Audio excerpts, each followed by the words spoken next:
Hello बच्चों, चलिए प्रश्न पढ़ते हैं। तो प्रश्न में दिया गया है ग्लोबल वार्मिंग हेतु कौन सी गैसें उत्तरदायी हैं।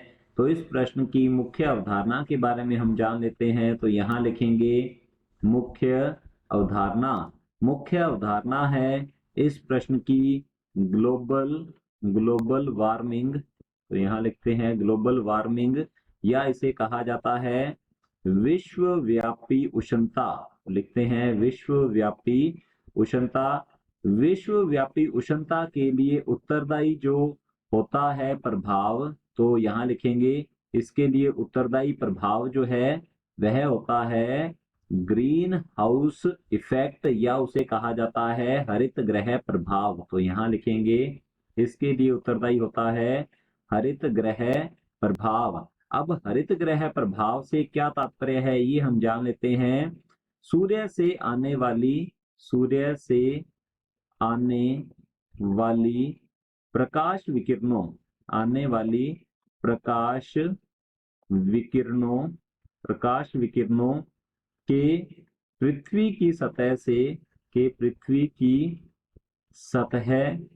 से टकराने के पश्चात से टकराने के पश्चात परावर्तित विकिरणों को वायुमंडल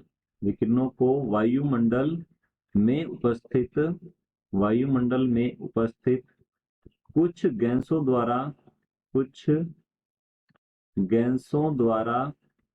अवशोषित कर लिया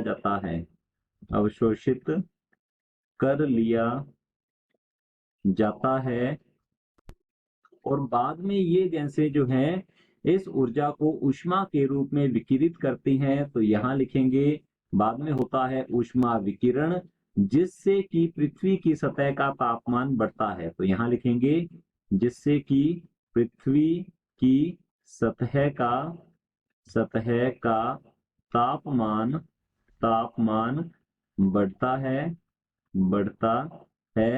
और इसी से विश्वव्यापी उष्णता होती है। तो यहाँ लिखते हैं इसी वजह से विश्वव्यापी उष्णता जो है अर्थात तापमान जो है पृथ्वी की सतह का ये बढ़ता है, जिसे ग्लोबल वार्मिंग या विश्वव्यापी उष्णता कहते हैं। तो ये जो प्रभाव है यह होता है ग्रीन हाउस इफेक्ट या हरित ग्रह प्रभाव, और इस प्रभाव के लिए उत्तरदायी जो गैसें होती है उन्हें कहा जाता है हरित ग्रह गैसें। तो लिखेंगे यहाँ पर हरित ग्रह गैसें इस प्रभाव के लिए उत्तरदायी होती हैं और इनमें मुख्य रूप से होती है कार्बन डाइऑक्साइड, मीथेन, CFC अर्थात क्लोरोफ्लोरोकार्बन्स, और होती है नाइट्रस ऑक्साइड।